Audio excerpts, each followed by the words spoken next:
Buongiorno a tutti ragazzi e bentornati sul mio canale. Nel video di oggi andiamo di nuovo a vedere un portafoglio ovviamente crittografico che permette l'acquisto, lo scambio di criptovalute, la messa in staking, la possibilità di collegarsi con DApp ed NFT con una novità interessante. Utilizza come metodo di crittografia la tecnologia MPC, ovvero la Multi-Party Computation. Ma prima di cominciare vi chiedo gentilmente, se avete voglia di supportare il mio lavoro, iscrivetevi al canale ed unitevi anche alla nostra community Telegram e attivate la campanellina.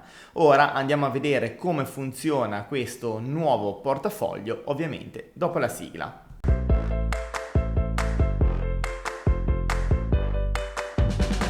Siamo sulla pagina ufficiale del wallet Zengo, raggiungibile all'indirizzo zengo.com. Il wallet è un portafoglio mobile che si può scaricare tranquillamente per iOS e sia per Android. Tramite questo wallet only one, finalmente in questo periodo ne stanno uscendo diversi, è possibile acquistare, tradare criptovalute, collegarlo a applicazioni decentralizzate e gli NFT, quindi un wallet incentrato sul Web 3. Inoltre è possibile andare a mettere a rendita le nostre criptovalute con un interesse dell'8%. È uno dei portafogli, se non il primo, anche se al momento non ho contratti di simili, che utilizza questa tecnologia crittografica che viene chiamata Multi-Party Computation. Questa funzionalità MPC funziona in pratica suddividendo le chiavi private in più parti, distribuendole in più luoghi per garantire che nessuno abbia pieno accesso alla chiave privata. Il vantaggio, oltre in termini di sicurezza, ha anche dei vantaggi enormi per quanto riguarda la recuperabilità dell'account e quindi anche dei fondi, e include il fatto di essere indipendente dalla chain. Nel caso del wallet Zengo, gli attori coinvolti sono ovviamente il server di Zengo e il telefono dell'utente. E quando viene richiesta una firma per una transazione, le due parti coinvolte si uniscono, generano la chiave privata e fanno sì che la transazione o qualsiasi altro tipo di collegamento abbia luogo sulla blockchain. A livello di sicurezza, un malintenzionato è molto difficile che riesca ad accedere alla nostra chiave privata, perché in questo caso è divisa in due parti, una parte nel nostro telefono e una parte sul server di Zengo, quindi altamente improbabile che riesca a bucare entrambe le parti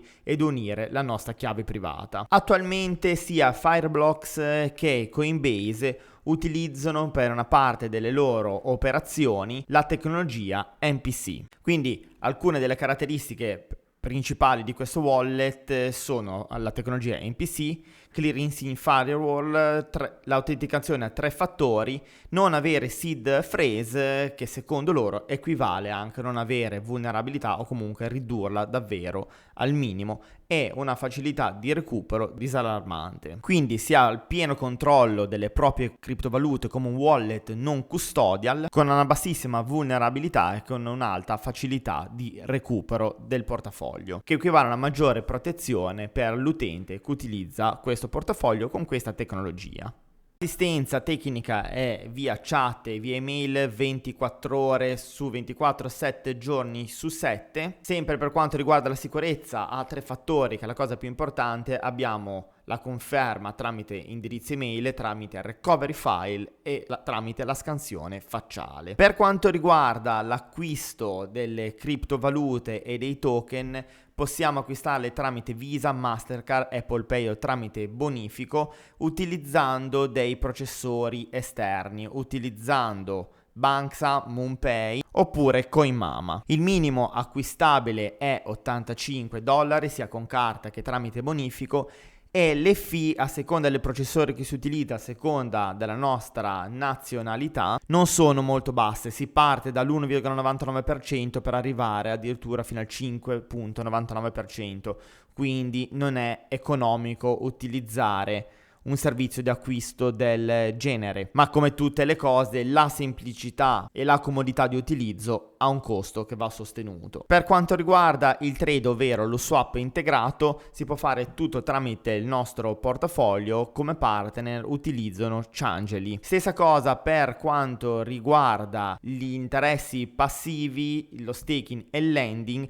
utilizzano come partner Nexo, quindi il sistema di lending di terze parti. dove si può arrivare a un 3% su Bitcoin, 4% su Ethereum, 8% in APY tramite stablecoin e 3% su Chainlink, Nexo 4% senza limiti e Tezor 5,75% in APR. Per chi non lo sapesse, l'APR è un tipo di interesse dove non conteggia l'interesse composto, mentre l'APY va a conteggiare anche l'interesse composto. Il team, i fondatori, gli advisor e gli investitori sono tutti in bella vista, quindi vi invito, come se fosse un vero e proprio progetto cripto, di andare a verificare queste informazioni. Per quanto riguarda gli investitori abbiamo Samsung Next, Elron, Benson, Oak Venture, FJ Labs, Collider Venture e Block Nation. Per quanto riguarda il loro profilo Twitter, contano quasi 14.000 follower e tra le persone che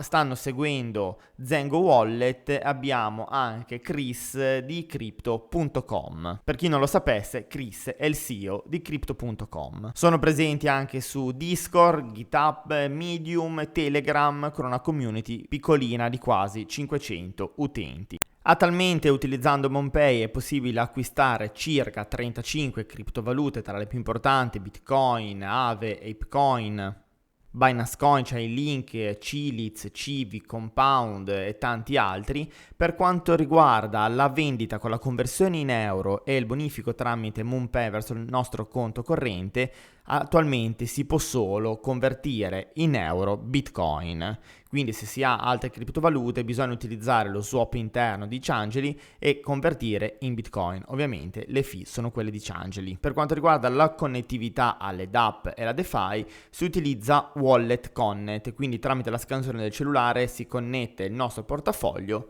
alle applicazioni decentralizzate. Vi lascerò comunque linkato in descrizione al video la sezione fee e limit per quanto riguarda il portafoglio Zengo. Le fee le stiamo vedendo un attimo scorrere in sovraimpressione, comunque andate a vedere questa parte prima di iniziare ad operare all'interno del portafoglio. Mi lascio con alcune considerazioni che molto probabilmente saranno anche condivise da voi.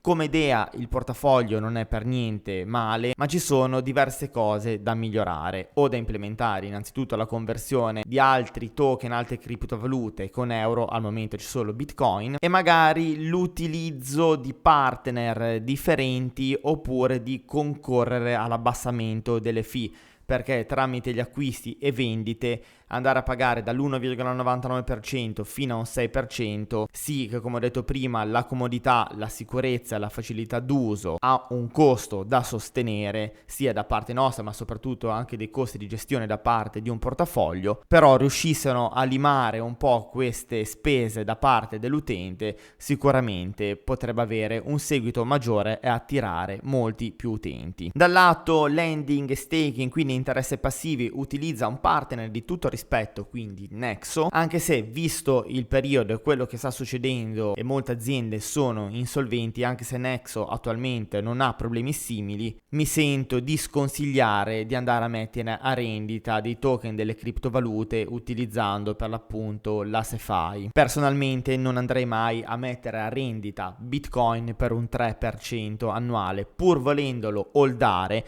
Non metterei mai a rischio, non metterei mai i miei Bitcoin in mano in uno smart contract nelle casse di terze parti per avere un misero 3% annuo. È veramente più il rischio che il rendimento, quindi valutate sempre la messa in staking o la messa in lending dei vostri token, delle vostre criptovalute che avete intenzione di holdare. Va benissimo il discorso, già che le holdo, quindi non ho intenzione di venderle, le metto a rendita così mi genera un profitto passivo, però è veramente il rapporto rischio e rendimento è troppo sbilanciato, quindi è più alto il rischio di vedere bloccati i vostri fondi piuttosto che il rendimento che andate ad ottenere annualmente, quindi attenzione anche a questo fattore.